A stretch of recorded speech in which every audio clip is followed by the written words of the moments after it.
Welcome to the Fibromyalgia Podcast. I'm Tami Stacklehouse, fibromyalgia coach, author, and founder of the International Fibromyalgia Coaching Institute. The goal of this podcast is to empower you with access to the dream team of experts and coaches I've discovered are key to living the fibro life you love. From the comfort of your own home, and maybe even your pajamas, I'll help you take back control of your life and health. To help out with fibro fog, I always include full show notes and additional resources at fibromyalgiapodcast.com.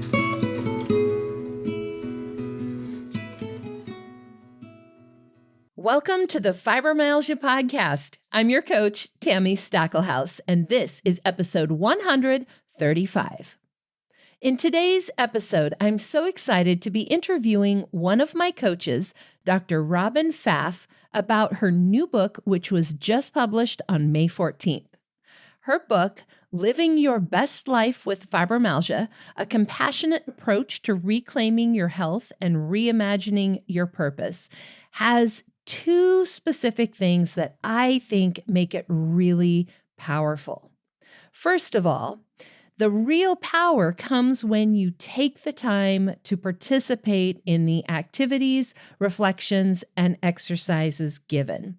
If you've listened to this podcast for any length of time, you know I am all about the practical, how do we implement this information? And Robin's book is no exception. When you're able to engage with the reflections and the activities that she provides at the end of each chapter, you can cultivate a deeper understanding of yourself and really take meaningful steps towards a fulfilling life, despite the challenges of fibromyalgia. The other thing that I love about this book is that Robin is not advocating that we ignore our fibromyalgia, that we pretend that our trauma doesn't exist or only think of happy things. This is not a toxic type of positivity that you so often see and hear.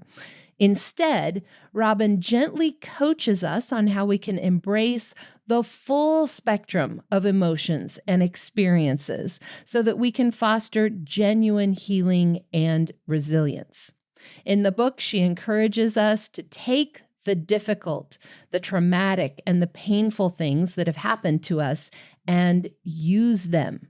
Use them to create a life that is gorgeous, a life that's worth living, and, dare I say, a life that is even better than before. Now, let me introduce you to Robin. Robin was diagnosed with fibromyalgia almost 30 years ago. After working 25 years as a licensed psychotherapist, she became a national board certified health and wellness coach and certified fibromyalgia coach. Robin loves working with her fibromyalgia clients, especially professional women ages 50 and better, and seeing them blossom with a renewed purpose in their lives. She honestly considers fibromyalgia coaching to be a highly effective and unique treatment option that provides a comprehensive, compassionate framework for women to regain their health and learn to love their lives again. With her background in psychotherapy, Robin has a special expertise in helping women recover their lives from the anxiety, grief, loss, and trauma that often accompany fibromyalgia and help them move through post-traumatic stress into post-traumatic growth. And she has helped dozens of women find hope and healing. Robin's latest book, Living Your Best Life with Fibromyalgia, explores her signature holistic perspective that carefully guides the women she works with into improving not only their physical well-being, but also their emotional, social, and spiritual wellness. This book, the Kindle version, the paperback, the audiobook are all available on Amazon now, and we will have links in today's show notes. Just go to fibromyalgiapodcast.com/135. As always, I want to remind you, of course, the information that we include in this podcast is not meant to be considered medical advice, and it is not intended to replace consulting with a qualified physician, therapist, or other healthcare provider. Here's my interview with Robin.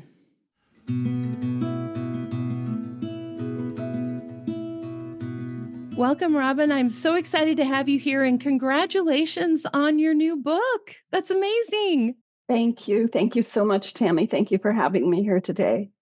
Awesome. I just read your official bio to everybody, but let's talk a little bit about your story. You have fibromyalgia.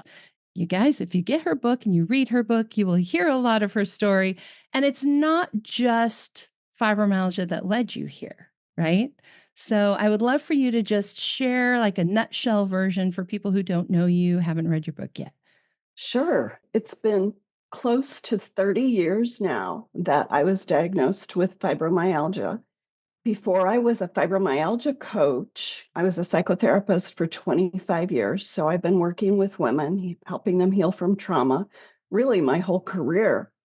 And what led me to finding you and finding fibromyalgia coaching was that we had moved from southern New Mexico to Denver to be near my middle daughter and her family. And I was looking for a way to work from home so I didn't have to commute to a office building. And I had heard about health coaching, but I didn't really know if I had anything to offer. And then I found out about the Well Coaches study on the impact of health coaching on fibromyalgia patients. And they got fantastic results. And I talked to you and I learned that you had a training program for fibromyalgia coaching. And so I signed up for both the Well Coaches training and your training. And it's been going on 6 years now that I've been a fibromyalgia coach. I'm laughing because I'm like, wait, what? I know. It went so fast, right? It totally did. Of course, we had 2020 in there that was The like this black pandemic. hole, but Yeah, that's right. That's right. oh, but that's amazing. Oh, I didn't realize it had been so long. So that's awesome. And how has that changed things for you? Doing this kind of work instead of what you were doing before? It changed everything. It's allowed me to work into my late 60s. I'm going to have my 68th birthday this summer. I never expected to be having a thriving coaching practice at this stage of my life, but I'm finding that this is my mission. I work primarily with women who are 50 years and older who want to feel well as they're going into their 50s, 60s, and even 70s. They don't want to spend those golden years on the couch, and they have the time and the resources often to really devote to themselves. So I feel like it's given me a next chapter in my life that I never expected to have. And my own health is so much better because of everything I learned from working with you and from working with my clients. It really keeps me on my toes. And it's been a true blessing. That's amazing. That's amazing. I know anyone listening to this podcast that's been around at all, you will have heard me say this, but I feel like coaching is like my secret, not so secret weapon for keeping my fibromyalgia in remission because it keeps me thinking about the things that I need to do. And I'm Exactly. talking about it all day, every day. So, Yes. yeah. Yes. Yes. And so we have to walk our talk, Yep. and it's motivating and it's also inspiring because we see our clients getting better and that encourages us to take extra good care of ourselves. So it creates a positive spiral where often when we first talk to our clients with fibromyalgia, we're finding them in a downward spiral where everything is going wrong and they're trying so hard to feel better and nothing is working. Totally agree with that. And for people who aren't aware, let's just pause for a second and talk about the difference between psychotherapy and coaching because you've done both. You've been on the receiving end, I'm sure, of both. How would you describe the difference between the two? First of all, there's a lot of overlap because both are personal growth helping type professions. But I think one of the differences is that psychotherapy is focused on healing the wounds from the past in general. And in general, coaching is focused on your goals for the future. It's more proactive, it's more, as I said, future focused. And they actually complement one another. I have a number of clients who have me as their fibromyalgia coach, but they also still see a psychotherapist for personal work, healing from trauma, for marriage counseling, for family therapy. They can go hand in hand. Absolutely. And same thing here. I've had clients with both. And in many ways, those are the clients who do the best because we need both things, right? Fibromyalgia, we develop it usually almost always because of some kind of trauma, whether that was getting sick with COVID or a car accident. And a lot of times there's trauma that goes with the trauma. Right. That's right. It's traumatic in itself to have a chronic illness Yes. because it totally undermines our identity and our sense of purpose in life and makes sense to access both types of healing modalities. Yeah, I agree. I agree. One of the things that I have loved about your book, I think everyone listening should go out and get a copy because it really is an important piece. This piece that we're talking about right now about healing that past trauma, the trauma of having fibromyalgia, learning how to be nice to the body that doesn't always cooperate, and we hear negative voices, our employers, our spouses, friends who don't understand that when we miss deadlines or forget things or can't do something, it's not because we just don't care. Right? People Yeah. don't understand how much work it requires just to function daily when fibromyalgia is not managed well. And that misunderstanding can be very painful. Yeah. Yeah. And in your book, you talk about you went through quite a journey learning a lot of these self compassion, looking at your life and yourself a little bit differently. Do you want to share a little bit about that? Because that's a huge part of how this book came to be, too. That's right. That's right. The title of the book, I don't know if we've mentioned that yet, is actually Living Your Best Life with Fibromyalgia, but probably the subtitle is really the heart of the book. And the subtitle is A Compassionate Approach to Reclaim Your Health and Reimagine Your Purpose.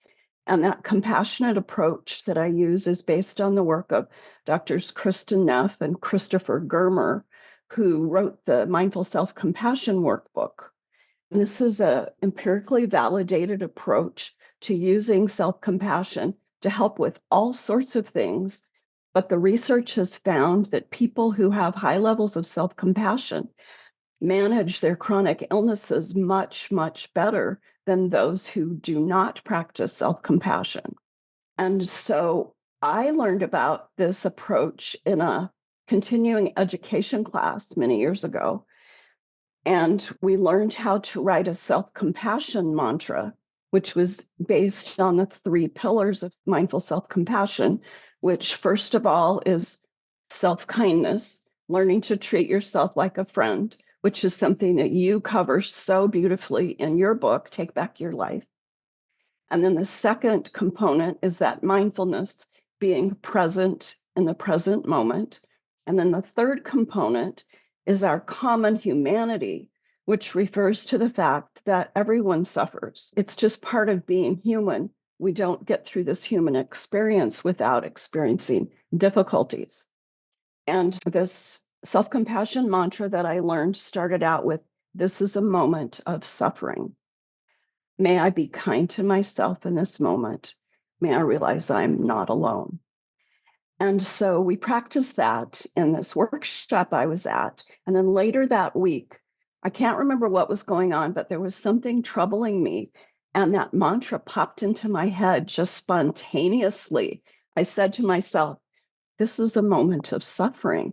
And I took that moment of mindfulness to recognize that whatever was on my mind at that moment was hard and that I wasn't alone. Everyone on this planet struggles and suffers. And that's when I knew that this was something really important because it had sunk down into my subconscious and it popped up when I needed it. So, with all of my clients, we do a little mini self compassion retreat online as part of their coaching program. And it's always a highlight of their coaching program and often turns things around for them. It becomes a game changer. I love that. That's amazing. One of the things I really love about your book is that what you're describing here is the way I think I have always been. And because of that, something that isn't very easy for me to teach, right? Because it wasn't something I had to really learn. Like I can look back as a kid and think of times when I was this way for myself. But how do you teach something that you never actually had to learn or struggle with? That's a harder thing to do. So thank you for your book. Oh, you're so welcome. And I'm so thankful to Doctors Krista Neff and Dr. Christopher Germer because they're the ones that did the hard work of actualizing it and defining it and figuring out a way to teach it, as you Yes. mentioned. Yes, yes. So, for the person who's listening who is thinking, okay, this all sounds nice, but you don't understand my life, what would you say to them? I would say, I want to hear about your life. Tell me about your life because we all have a unique journey. And one of the things that my clients, I'm sure you experience this too, Tami, always tell me is sometimes I'm the first person or you are the first person they've ever talked to that has actually gotten better with fibromyalgia and actually knows a way forward. And at the same time, understands all the suffering that can go along with a diagnosis like fibromyalgia and trying to figure out how to live with all of these symptoms over the long haul. And so I would just say, let's have a conversation. Tell me what's going on in your life. In one of my newsletters, and I think I share part of this story in the book, one fall I was in Target and it was during the holiday season. And so I had a big long to do list. I was trying to tick things off my list. And I'd also developed chronic lower back pain, which is part of my story about writing this book. It isn't caused by fibromyalgia, but fibromyalgia amplifies it. It takes those symptoms and turns up the volume on it. And so I wasn't sleeping well and I was crabby and I was in this line in Target. And the cashier was a woman who she looked really lovely. She was having a conversation with each customer. And then I noticed she was processing their order with just one arm, and one arm was hanging loose at her side. She couldn't use it. And I wondered, she had a sleeve on it, a compression sleeve, and I wondered if she'd had a stroke. And then she also had very short hair, like it had been shaved and a flat chest. And then it made me wonder if she'd also had breast cancer. So she was moving really slowly, but she was saying to the person in front of me, yes, it takes me a little longer, but she was just so pleased to be alive and to be working and to be providing a service. And it was such an object lesson to me from the universe that even when we are suffering, there are things to be grateful for. And that's something that we can learn. And what a lesson in that moment, too, because you're probably standing there in line in pain, cranky. Why can't this woman hurry up? Exactly. It was a big lesson to me to slow down, to check in with myself, with my own mindset, to be grateful and to be compassionate to her, but also to myself. And sometimes I've found that people dismiss this concept of self compassion because they think that they'd be just giving in. If they showed themselves compassion, then they would never get a single thing done in their lives. But it actually doesn't work that way. With fibromyalgia, we're stuck in kind of a fight or flight mode. Our bodies are on high alert. And by offering ourselves self compassion, we calm that down because we're basically saying to ourselves, it's okay. You're doing the best you can in this moment, and you're safe in this moment. Even saying that right now calms me down because I'm a little bit nervous doing this podcast interview. And so recognizing that safety, recognizing that I can show myself compassion even in the moment that I'm talking to you calms my body down. When the people that I work with get a experience of doing that, it's an aha moment. It's an awakening for them. And then they start getting really curious about what other ways can I show myself self-compassion? How can I integrate this into my life? How can I practice more mindfulness? How can I recognize that I'm not the only one suffering, that it's part of the human experience? Powerful. It is, it really is. And it doesn't change the actual pain, right? Like the pain from a bad back or pain from even fibro pain, but it does calm down all the extra that gets added to it. It turns that volume knob back down a bit and our experience of the pain goes down. Our unnecessary suffering, we can turn it down because we already have enough that we're dealing with. We don't need anything extra to be burdened with. Now, one of the things that's been talked about a lot in the last few years is toxic positivity. And I think one of the things that I really love about this approach and just listening to the mantra, right? Like we're not ignoring suffering, we're acknowledging the suffering and choosing to find things to be thankful for, to be grateful for, choosing to be positive. That's right. We join ourselves or we join another person down in the pit where we are. Like I said, we meet you where you are, but we don't stay there. We also know we have a ladder, a way of strategies and toolkits to walk ourselves forward so that we're not stuck in that negative cycle. hmm And you give practical ways to get out of that negative cycle, which I Yeah, also I appreciate. do. Did you see we have a visitor here? I did. I did. For those of you who are listening, one of Robin's cats is stretched out on her desk. So, so if you're not watching on video and you like cats, you can go find our video. That's my cat, Layla. She walked all around the computer and then she sat down. So we'll see if she behaves or not. Yeah, exactly. Exactly. Oh, goodness. One of the things I wanted to talk with you about here, because I think so many people are just so curious about it. So many people want to write a book, right? Only 3% of the people who want to write a book actually write one, and only 3% of those actually publish one. You are in a very elite crowd there. And so everybody is always really curious about the actual book writing process. And I think probably even more so writing a book as somebody with fibromyalgia, right? Because now it amplifies that too.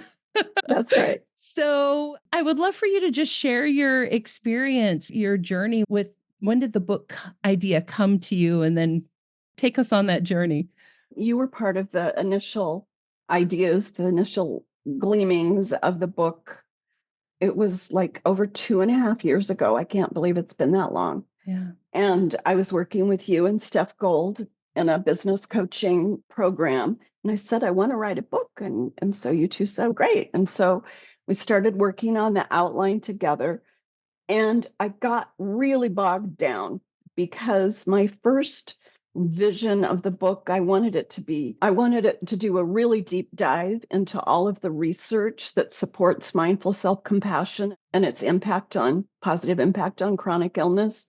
And I wanted to share lots of stories from my clients and my own personal story. I had a really complex vision and I just got stuck. And then what happened during those initial months of working on the book, I was doing a lot of sitting at the computer. And that's when I started to develop this inflammation in my lower back. My SI joint became inflamed, and I have some degeneration in my lower vertebra and a partially slipped disc and a bunch of other things. It took a long time to get a diagnosis, it took a long time to get treatment. So initially, I was trying to write the book while I was struggling with an additional level of pain on top of my ordinary fibromyalgia symptoms. And so what happened is it took me back to the beginning of where I was with my fibromyalgia when I first met you back in 2018 and started the training program. My fibromyalgia was not well managed then. And you helped me figure out some supplements that made a big difference in my sleep. And I was dealing with some extra pain issues then too. And my pain specialist was able to find some treatments that worked, but this time nothing was working. And so it set me back again in the same place that a lot of our listeners are at, where they've tried all sorts of things. They've read all the articles in the books, and they're just getting confused. So at that point, in my email box, I found a notice for a class called the Compassionate Writer and it was being offered by Heather Doyle Fraser, who also runs a publishing company called the Compassionate Mind Collaborative. And so I did her course through Well Coaches. And then I went ahead and did a 3-hour consultation with her, taking the outline that you and I and Steph had worked on to see if she could help me find a way forward. And so I started working with her as my book coach. But it was very rocky for me because I was working with my clients and sitting during those calls and sitting trying to write the book. It was just very up and down. And I probably quit writing that book 3 or 4 more times. And Yep. every time I would say to Heather, I can't go on any further. And we finally came to a meeting of the minds and realized that I needed to take a different approach. And I talk about that in the introduction to my book. That original book that I was trying to write just refused to be written. The book that is available now is a conversational book. It's really a love letter to everyone with fibromyalgia, especially my clients who allowed me to tell parts of their stories. And it's conversational in tone, like my newsletters are. People are telling me who have read the advanced copies that it's like sitting and talking to me, which is exactly what I hoped that it would be. So it was a lot of months of more rough drafts and revising, and Heather kept pulling it into shape. And finally, we had a completed manuscript in December, and she said, we could publish in May. And I said, oh, May is Fibromyalgia Awareness Month. I would love, love, love to publish it in May. And then I came back with all these revisions that I wanted to make. And she said, you can make all these revisions, but you can't publish in May. And so I said, fine, this is good enough. And we've been in the publishing phase these past few months. It was available on May 14th I for love on that. Amazon and other places where you can buy books.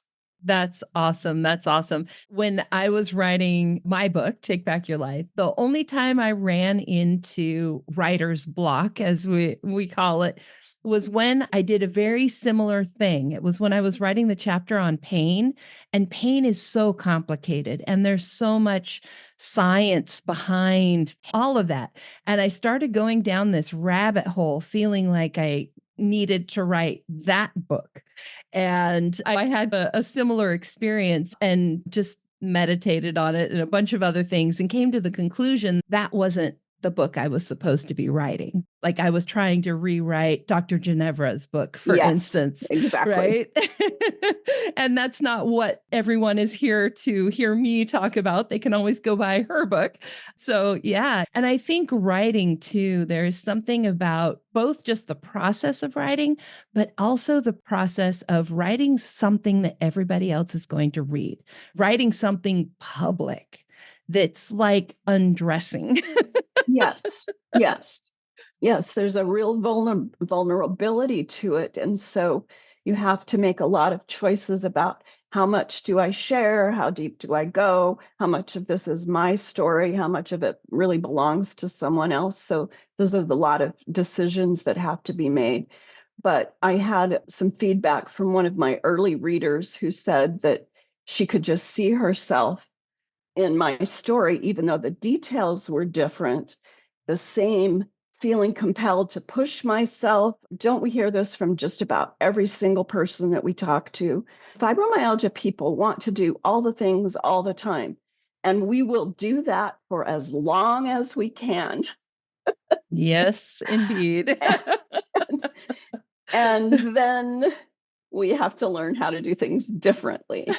And that's When our basically bodies that. are like, yeah, no, we're not doing No, this anymore. we're not doing this anymore.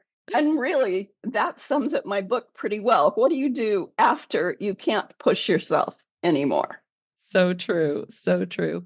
So, for the person out there who might be thinking about writing a book of either about their story or fiction or anything else, especially in a fibro body, any advice you have for them? Count the cost, figure out what your big why is, your big motivator for why you want to do it, because you're going to have a big motivator to see it through. That's probably my biggest advice. And then also realize people want to hear your voice, they want to hear your story. I know when I'm reading books on chronic illness, I don't want to hear the theory. I want to hear, how did you figure this out in your actual life? What did you do after you came home from your diagnosis, your surgery, your health crisis? How did it impact your relationships? That's what people want to know. They want to know, how do you live your life? Particularly if you found ways to come to terms with it, find ways to feel better, like that hope piece of how can I have Absolutely. some of that? Exactly. Yeah. Exactly. Yeah. And I think people do feel a lot of hope when they see people like myself, people like yourself, and all of our other coaches who definitely we struggle. We have to pay attention to our fibromyalgia all the time, but we also live our lives. We do the things that are most important to us. Now, we can't do every single thing that catches our fancy. We can't. And that's where I encourage people to go deep, not wide. Because if we try to spread ourselves too thin, then we're not going to be good at anything. But we can learn how to manage our energy to do the things that are our priorities, to do the things that we're called to do in our particular season of life. We can figure out how to do that. And that's what actually makes a worthwhile life. It's not running around doing all the different things, because that's crazy. One of my favorite quotes, and I won't quote this exactly, so this is a paraphrase, but Steve Jobs talking about Apple said something about being just as proud of the things that they don't do as they are of the things that they do, because you can't do everything. And that reminds me of one of your mantras. You say no so you can say yes to something else. That's such an important principle. It's made a big difference to me in my life as well. And that's how you get to write a book, right? That's right. And I do want to let people know that you wrote the foreword to my book, which puts fibromyalgia in a really helpful historical context. Fibromyalgia is not new, it's been around for millennia. It's one of the things that are part of the human condition for some people. And it's high time that it's getting the research dollars and the attention that it needs. hmm Yes. People don't realize how many people fibromyalgia actually affects. And it's actually 7.7% of women, which is 1 in 13 women, which is the same exact number as women who are affected by cervical cancer, and almost as many as breast cancer, and twice as many as colon cancer. And the reason I bring those up, I just talked about this in a different podcast on somebody else's show, but the reason I bring this up is because every woman every year gets a mammogram and a pelvic exam, and after a certain age we're screened for colon cancer. But your doctor doesn't even know how to diagnose or treat fibromyalgia, and it affects that many women. That's right. And they don't know how because they're not taught, because the research isn't there. And so the training isn't available for our healthcare professionals. It's a crime that this is our situation with our illness. And that's why the advocacy work that so many people are doing and bringing awareness to fibromyalgia this month is so important. It is. It absolutely is. And it's also why the work that you and I do is also so important, because somebody has to fill that gap. if your doctor doesn't know, then what? There are people out there who do know and can help you. That's right. That's right. Yeah, We fill an important gap. We're an important part of our client's healthcare team. And in fact, that's one of the tasks that all of us as coaches do is help our clients put together their healthcare team. I used to be embarrassed as to how many different practitioners I saw until I started working with you. And then I was proud. I was like, oh, good. I have all of these different people on my healthcare team. I have a nice big team. I do. But a lot of people don't realize that they need to have a whole variety of practitioners. And sometimes it can be challenging to find those. And so that's one of the things we do as coaches is to help people figure out and go through that process of finding the right people that can help them. Absolutely. Yep. Yep. Because especially if your doctor doesn't know and you're experiencing fibromyalgia, but you don't know how to treat it, how do you even know if the person that you're thinking of seeing is a good choice or not? And that's really where we can step in and give some good assistance there. Absolutely. Yeah. Absolutely. Now, your book, the subtitle, Living Your Best Life with Fibromyalgia, BEST, BEST, actually stands for something. It doesn't just mean to live an awesome life, although it does mean that too. Tell us a little bit about BEST.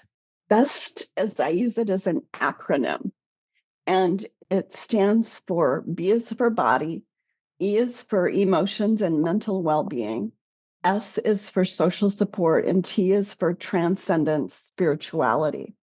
And so it basically is a concise, easy to remember way to talk about a bio, psycho, social, spiritual approach to health and being, which is something that has been promoted at various times in our history in contrast to our current medical system, which tends to divide our body into the various parts. Like we see a doctor for ear, nose, and throat. We see a different doctor for our women's issues, a gynecologist. We see a different doctor for digestive issues. And so that approach divides us into a series of body parts. Right. Everything in its own little box, right? Yes. And so our healthcare providers don't look at us as a whole being. And it's really unfortunate because with fibromyalgia, we need all of the resources that we can get. Of course, we need to focus on our bodies and our physical health. We need to do every single thing that we can to combat the fatigue and the poor sleep and the brain fog and the pain. Those are the big four symptoms that characterize fibromyalgia. But sometimes we forget that we have other resources and that we can shore up our emotional and mental well being. We can develop our social support network to be a stronger system for us. And we can access our sense of spirituality, whatever that means to a person individually, to support us in our journey with fibromyalgia. And when you bring all of that together, you get a synergy that puts people on that positive spiral. Absolutely. Absolutely. Have you noticed any patterns like with your clients? I know you just said that a lot of us were focused on the body because that's the thing that hurts, right? But have you noticed any sort of patterns with your clients of either areas that are missing, or is it different for everybody? What pops into my head right now when you ask that question is that many of us with fibromyalgia are isolated and our social support systems are thin. And our social support systems got really disrupted during the pandemic for everyone. And that's something that can be worked on. But it can also be really challenging because when you don't feel well, you don't feel like getting out and meeting new people. And you don't know what to say about your condition because so many people don't understand. And so, for my example, is one, I was diagnosed nearly 30 years ago, but I told hardly anyone. I went in the closet with my fibromyalgia basically until I became a coach. I never talked about it with anybody. Now I talk about Now it all you the talk about time. it all the time everywhere. Yeah, so I'm making up for lost time. But I had a client who had a really difficult experience with a set of friends, and she was feeling really hurt. So we spent a couple of sessions just focusing on rebuilding her social support network. And we did it really deliberately. We helped her identify who are her old friends from high school, from college. Yes, they might be all over the country, but with FaceTime and social media and texting, it's easy to reconnect. And we can also use the pandemic as an excuse. We can say, hey, I'm so sorry we lost touch, but I just wanted to check in and see how you're doing.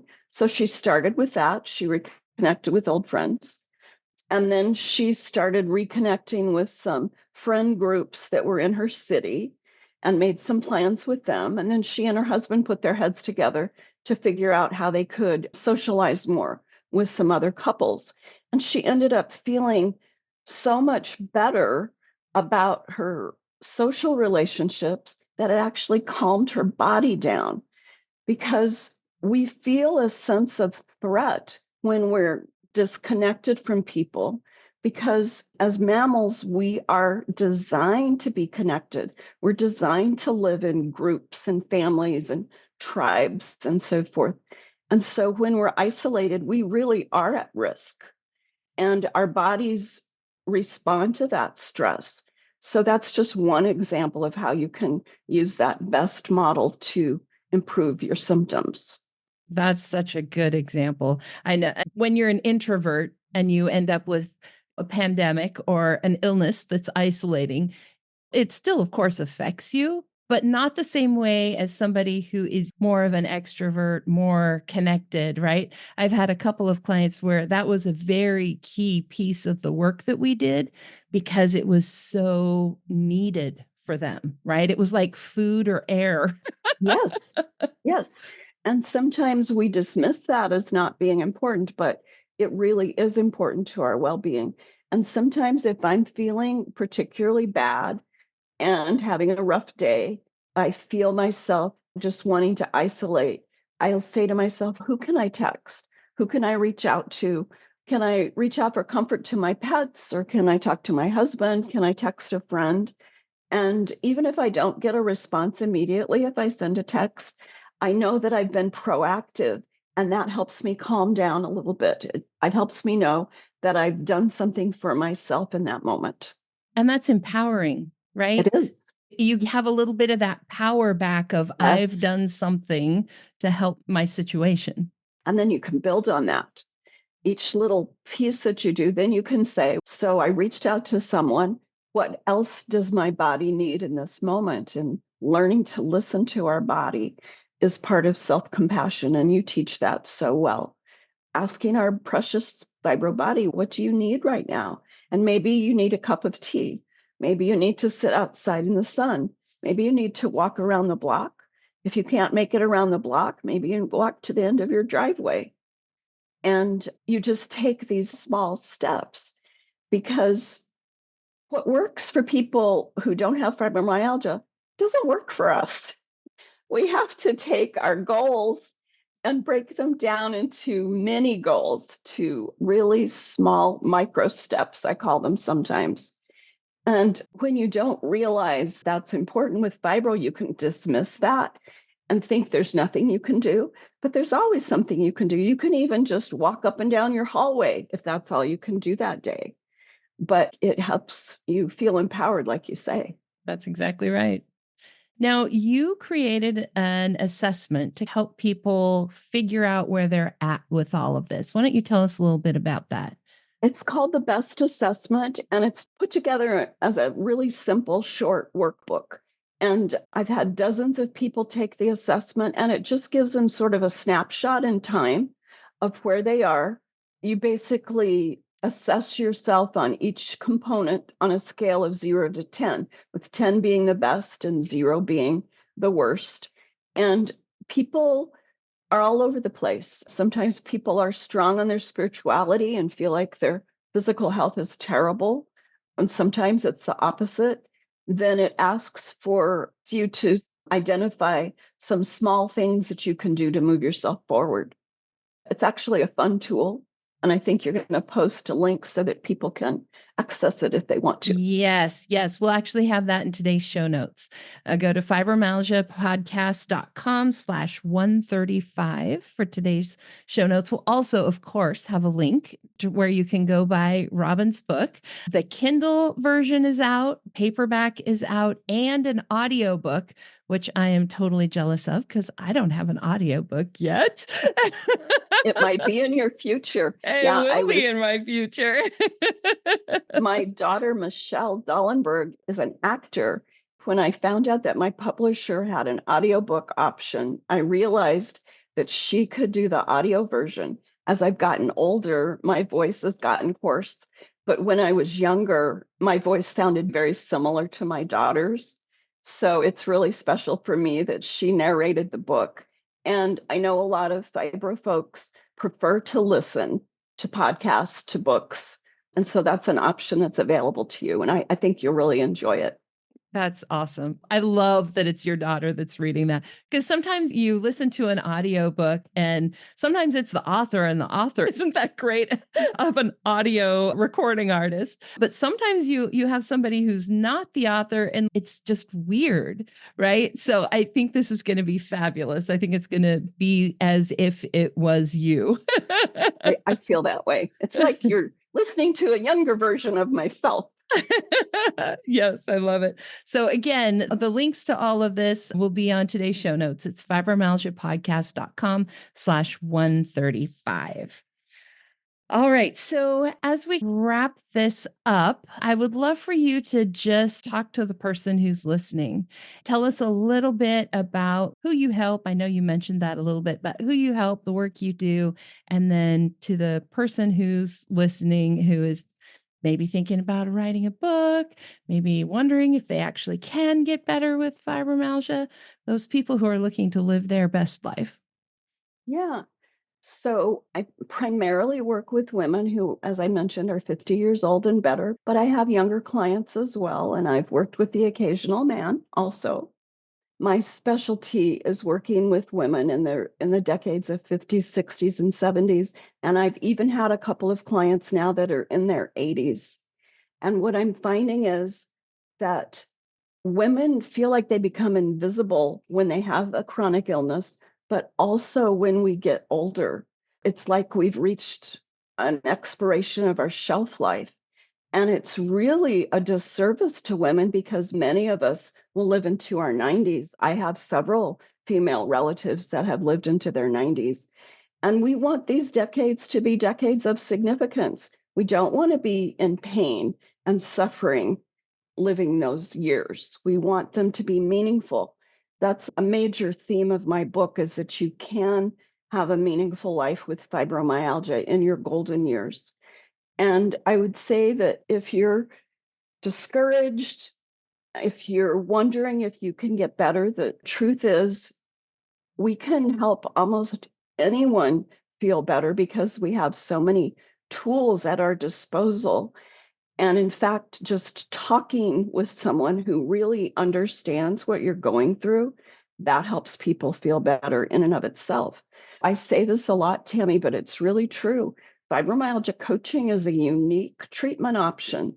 It's one part wellness coaching, it's one part health education, it's one part life coaching, and then it's one part peer support because nearly all of our fibromyalgia coaches have a personal experience with fibromyalgia or they have a family member with fibromyalgia, and we really get it. That's right. We do. Thank you so much for being here. Thank you for sharing your story, both here on the podcast and in your book. There's a lot of personal story in there that is just so wonderful. And just sharing your expertise, the things that you learned the hard way, and to help other people maybe not go through that the hard way. I love Yeah. it. Yeah, me too. Thanks for having me. Thanks for writing the forward to my book. I really appreciate it. Absolutely. Absolutely. And for you listening, stay tuned. Robin has been on the podcast a couple other times. So I will have those episode numbers next, along with a little bit more information and, of course, our listener shout out. So hang on.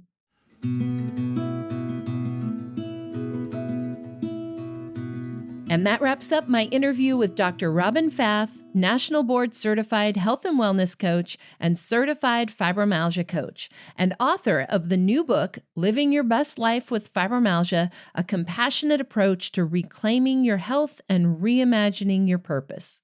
Visit today's show notes for links where you can purchase Robin's new book in paperback, audiobook, and Kindle versions. It's fibromyalgiapodcast.com/135. And as I just mentioned, Robin has been on the podcast a few times before, and I want to make sure that you don't have to search too far for those episodes. In episode 23, Robin shares about her own fibromyalgia journey, and she goes into a bit more depth, really, than we discussed today. She also talks more about the difference between psychotherapy, counseling, and coaching, specifically fibromyalgia coaching. In episode 41, Robin returns to share her client Lori's story, of course, with Lori's permission. If you've experienced trauma in your past and are curious about how therapy and fibromyalgia coaching can fit together, and if you want to learn more about post-traumatic stress versus post-traumatic growth, this is a great episode. Robin shares Lori's real-life example, including how coaching has helped Lori live her best life with fibromyalgia.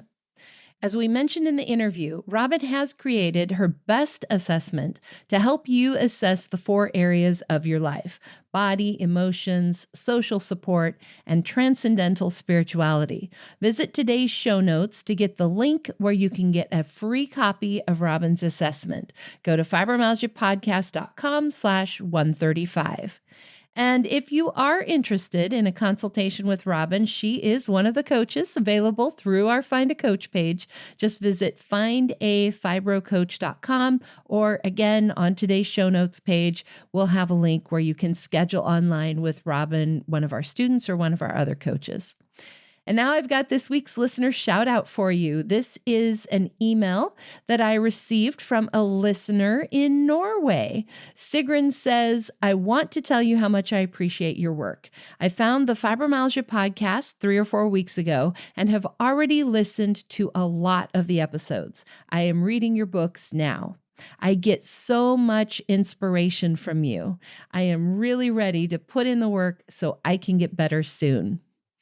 Thank you so much for that, Sigrun. And yes, absolutely. You bring up such a good point. We got to put in the work if we want to see the results. It is not about just listening to the episodes. It's not even about going out and buying and reading the books or downloading the books and reading them.